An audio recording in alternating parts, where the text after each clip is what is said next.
Hi YouTube. Okay, let's go Women's Weapons 102. This is the next one.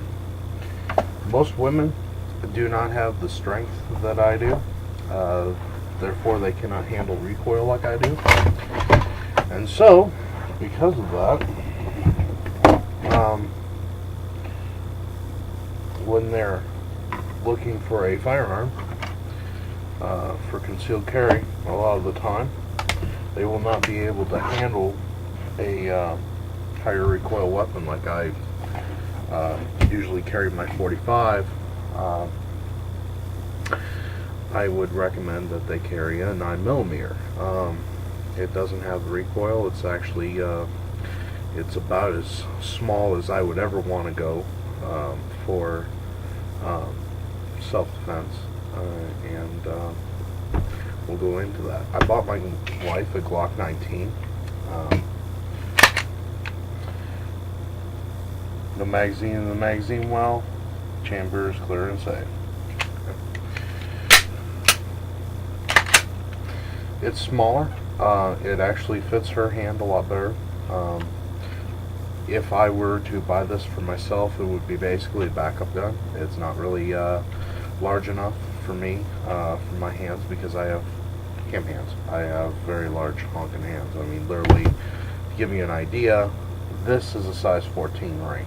Okay, so I mean, I've got big hands. So I mean, a Glock 19 is almost, my pinky doesn't even fit, really. I mean, it's huge. This is a 33 round magazine. It is clear and safe. There are no rounds.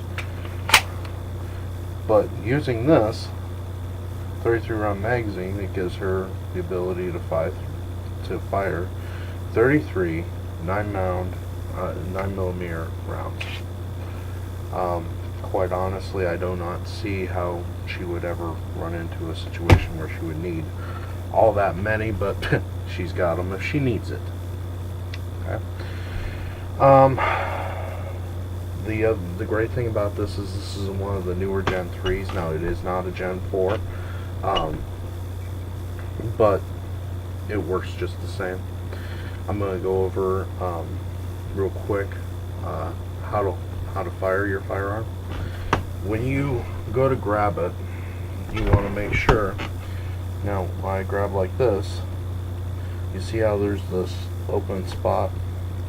What your ladies will want you to do, or anybody that's just getting started, what I want you to do is I want you to take the fellowship part of this palm and fit it right in there like a puzzle piece. So it's going to fit right in, and then just go ahead and wrap your hand around, and this is how you're going to have two hands on your weapon ready to fire.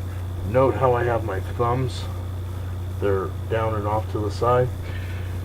Something that you have to understand about automatic firearm is anywhere around this slide is a no-go zone. So pretty much above this line here, and anything below that line or where that slide comes back, that's a no-go zone.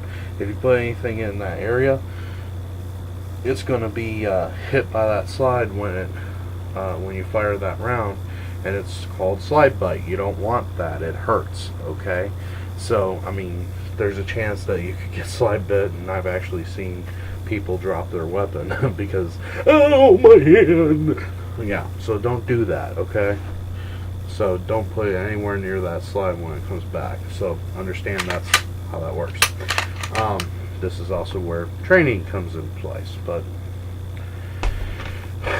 the next thing that I'm going to tell you real quick is when you're sighting in, some people use their left eye, some people use their right eye. Most people are taught to use their right eye because most people are right-handed, so they're taught to shoot right-handed, right-eyed.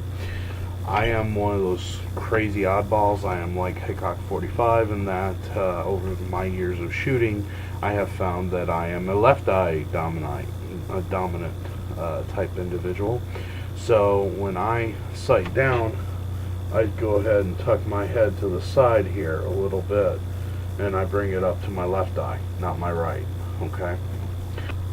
Here, I'm bringing it up to my left eye. Okay? Now something else, note that my right eye is still open.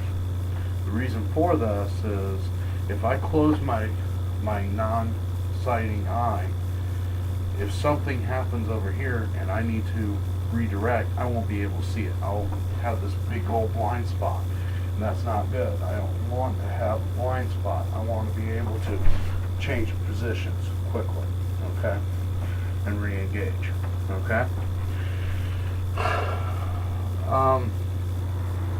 Benefits of 9mm real quick. It's a lighter recoil. Obviously you can get higher capacity magazines for it. My Glock 21, I can only get 13 round magazines, and even with 2 round extenders, I'm still only looking at 15 rounds per magazine, whereas my wife will have 32 round magazines, 33 if she has one in the chamber when she goes off to start with. That's a lot of firepower. So, you know, she will have plenty of ammunition to defend herself with. Something else real quick that's really important. Anytime that you go out to a range, the first thing that you need to know is how to field strip that weapon, okay? So I'm going to go through the very basics of how to field strip a weapon, or the Glock 19. And this is the same field strip methods that you would use for any Glock. First thing you're going to do is go ahead and drop the magazine, okay? You're going to push it and pull it back. You're going to hit the slide release, hit the slide lock, make sure that your slide is locked. You're going to verify that the chamber's clear and safe. We know that, okay? Because this magazine, and I don't have any live rounds on my pit table anywhere, so that's something else. Now that I've verified that my chamber is clear and safe, I do not have a magazine in the magazine well, I'm going to go ahead and release my slide, okay? So I can just simply do that. And I'm going to dry fire it, because the Glock is actually designed to be dry fired for cleaning and takedown and field stripping. Now I'm going to take my thumb here and I'm going to put it right in that groove there. I'm just going to squeeze my hand just a little bit, and I'm only going to bring that slide back about 1/8 of an inch. Then you see these 2 levelers on the side here, and I'm just going to pull those down. And I'm just going to release the slide, and it'll just slide right off. And to finish the takedown, I can just pull that recoil spring straight out, and there's my barrel, and I have effectively field stripped this weapon. It's honestly that easy. It doesn't need to be any more difficult than that. There are videos of people doing this one-handed and everything like that, but quite honestly, that's all kind of crazy. Just use 2 hands. Be a human. Use hands. Use tools. Use common sense, especially with a firearm.